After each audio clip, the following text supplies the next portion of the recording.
સ્વાગત છે આ વિશ્લેષણમાં. આજે વાત કરીશું એક એવી ઐતિહાસિક ઘટનાની જ્યાં લોકોનો ડર તર્ક પર હાવી થઈ ગયો હતો. જો આને કલેક્ટિવ હિસ્ટેરિયા કહેવાય.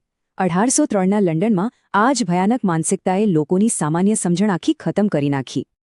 વિચાર કરો, 1803નું હેમરસ્મિથ, અંધારા રસ્તા અને કોઈ પોલીસ નહીં, આવી ડરાવણી અફવાઓ ફેલાવવા માટે આ એક એકદમ પરફેક્ટ જગ્યા હતી. હવે સૌથી રમૂજી વાત જુઓ, લોકોએ આ ભૂતના કેટલા અલગ અલગ અને વિચિત્ર વર્ણનો કર્યા. કોઈ એક વાત પર સહેમત નહોતું. પણ હા, આ ડરના પરિણામો ગંભીર હતા. અફવા તો એવી પણ ફેલાઈ કે આઘાતથી એક ગર્ભવતી મહિલાનું મોત થઈ ગયું. બસ પછી લોકોએ તર્ક જ છોડી દીધો. રક્ષણ માટે સ્થાનિકોએ રાત્રે હથિયારો લઈને રસ્તા પર જાતે જ પેટ્રોલિંગ શરૂ કર્યું. હવે અહીં અસલી ટ્વિસ્ટ છે. એક તરફ ભૂતનો ભયંકર ડર હતો અને સામે વાસ્તવિકતા સાવ સામાન્ય હતી. વાસ્તવિકતા હતી થોમસ મિલવોર્ડ. આ બિચારો એક સ્થાનિક કડિયો હતો જેણે પોતાના કામના રોજિંદા સફેદ કપડાં પહેર્યા હતા. તો 3 જાન્યુઆરી 1804ના રોજ ક્લાઇમેક્સ આવ્યો. ડર અને તર્કનો આ સંઘર્ષ એક મોટી જીવલેણ ભૂલમાં ફેરવાઈ ગયો. મોડી રાત્રે મિલવોર્ડ એકદમ અંધારી ગલીમાંથી પોતાના ઘરે જઈ રહ્યો હતો. ત્યાં જ તેનો સામનો પેલા હથિયારબંધ પેટ્રોલર સાથે થયો. આ પેટ્રોલર હતો ફ્રાન્સિસ સ્મિથ.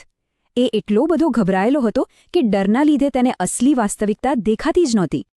અંધારામાં સ્મિથે બૂમ પાડીને પૂછ્યું કે કોણ છે, પણ કોઈ જવાબ ના મળતા ગભરાહટમાં તેણે સીધી ગોળી જ ચલાવી દીધી.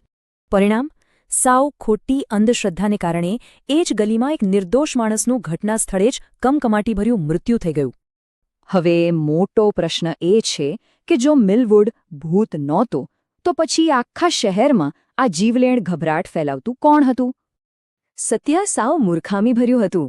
જ્હોન ગ્રેહામ નામનો એક મોચી લોકોને ડરાવવા માટે સફેદ ચાદર ઓઢીને માત્ર મજાક કરતો હતો. ખેર, આ ટ્વિસ્ટને કારણે કોર્ટમાં એક બહુ મોટો ઐતિહાસિક પ્રશ્ન ઊભો થયો. શું આ હત્યા હતી કે પછી સ્વબચાવ? ઓલ્ડ બેઇલી કોર્ટનો આ કેસ ભારે ચર્ચામાં રહ્યો. લોકોએ વિચારવું પડ્યું કે શું સાચા ડરને લીધે જીવ લેવો યોગ્ય છે? સ્મિથના વકીલોએ દલીલ કરી કે તેણે આ માત્ર ડરથી કર્યું હતું. તેને ખરેખર એવું જ લાગતું કે તે ભૂત છે. જ્યુરી થોડી નરમ સજા ઈચ્છતી હતી, પણ જજે તેમને માત્ર 2 જ વિકલ્પો આપ્યા: સીધી હત્યા અથવા નિર્દોષ. પરિણામે સ્મિથે ઇરાદાપૂર્વક ગોળી ચલાવી હોવાથી તેને હત્યા માટે દૂષિત માનવામાં આવ્યો અને તેને સીધી મૃત્યુદંડની સજા ફટકારવામાં આવી. પણ લોકોની સહાનુભૂતિ સ્મિથ સાથે હતી, એટલે રાજા જ્યોર્જ ત્રીજાએ માફી આપીને તેની સજા 1 વર્ષની મજૂરીમાં ઘટાડી દીધી. તમને જાણીને નવાઈ લાગશે, પણ ડરના કારણે થયેલી આ ભૂલની કાનૂની ચર્ચા છેક 1983માં જઈને કાયમી રીતે ઉકેલાઈ હતી.